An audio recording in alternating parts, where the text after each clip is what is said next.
He was born with two heads, two noses for eyes, two mouths that barked at different times. The vet said he wouldn't live through the night. His owner didn't wait to find out.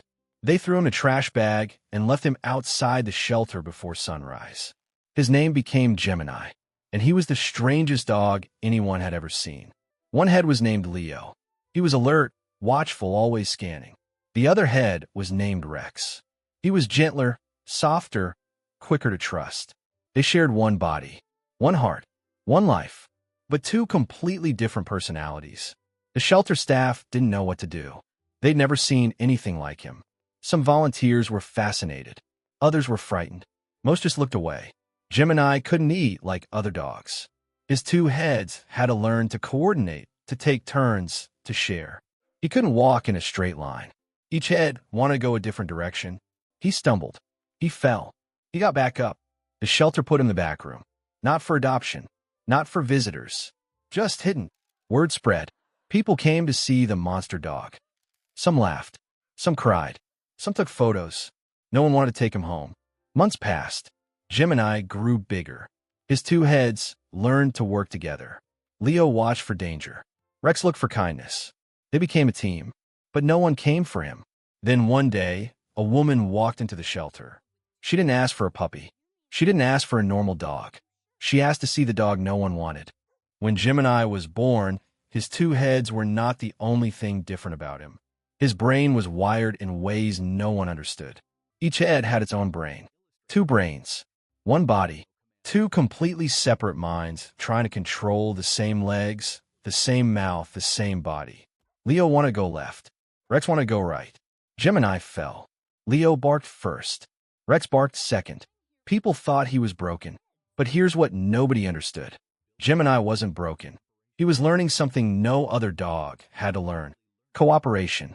His two brains had to communicate. Not through words. Through feeling. Through trial and error. Through thousands of falls and thousands of getting back up. Scientists who studied him later said his brains had created a unique bridge. Not a connection, a negotiation. Each head had to agree before the body could move. Leo would spot danger. Rex would assess kindness. Together, they decided whether to approach or retreat. One head could not act without the other. The first year of his life was hard. He was kept in the back room of the shelter.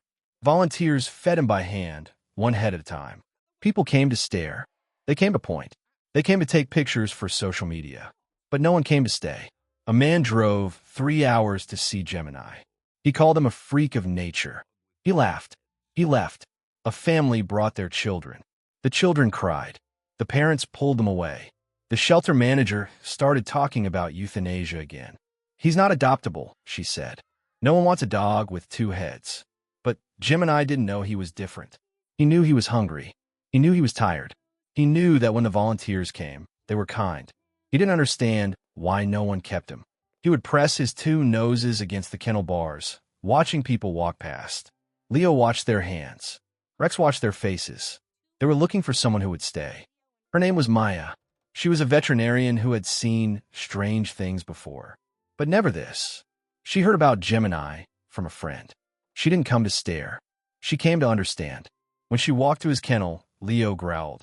Rex tilted his head. Two heads, two reactions, one body. Maya didn't reach for him. She sat down on the floor. She took out her phone and started reading aloud. A veterinary journal. Boring, technical, calm. Leo stopped growling. Rex leaned forward. She read for an hour. Then she stood up. I'll be back tomorrow, she said. And she was. Every day, for 2 weeks, Maya sat outside Gemini's kennel. She read. She talked. She didn't try to touch him. She didn't try to move him. She just existed in his presence. On day 15, Leo licked the bars. On day 16, Rex wagged his tail, just the right side of his body, because Rex controlled the tail. On day 20, Maya opened the kennel door. She didn't reach in. She sat in the doorway. Gemini took a step forward, then another. Then he walked out of the kennel for the first time in months. Maya didn't celebrate. She didn't make a big deal. She just sat there, letting him explore. He sniffed her shoes. Leo watched her hands. Rex watched her face. They made a decision together. Gemini leaned his body against Maya's leg. Two heads. One choice. He chose her. Maya took him home that day. Not to a special facility. To her apartment. To her life. The first week was chaos. Leo wanted to explore the kitchen. Rex wanted to sleep on the couch. Gemini couldn't do both. He froze. He stumbled. He fell. Maya didn't get frustrated. She watched. She learned. She noticed that Leo was more alert in the morning. Rex was more relaxed at night. She adjusted her routine to match their rhythm. She put two food bowls on the floor side by side. Leo ate from the left, Rex from the right. They learned to take turns. She put two beds in the living room. One for Leo's side of the body, one for Rex's. They learned to compromise. Week 2, Gemini walked across the room without falling. Leo looked left. Rex looked right. Their legs moved in agreement. Week 3, Gemini wagged his tail. The whole tail, both sides for the first time. Both heads were happy at the same moment. Week 4, a neighbor saw Gemini in the yard. She gasped. Then she smiled. "He's beautiful," she said. Gemini didn't understand the word, but he understood her voice. It was kind. Gemini's story isn't just strange. It's science. His two brains had to do something no other dog's brain had to do. They had to cooperate. Scientists call this bilateral integration. It's what happens when two separate neural systems learn to work as one. Leo's brain controlled the left side of the body. Rex's brain controlled the right side. They had no direct connection. Every movement required agreement. When Leo wanted to go left, he had to wait for Rex to agree. When Rex wanted to go right, he had to wait for Leo. If they disagreed, Gemini froze. If they argued, he fell. But over time, their brains built something remarkable. A shared language. Not words. Pulses. Rhythms. Feelings.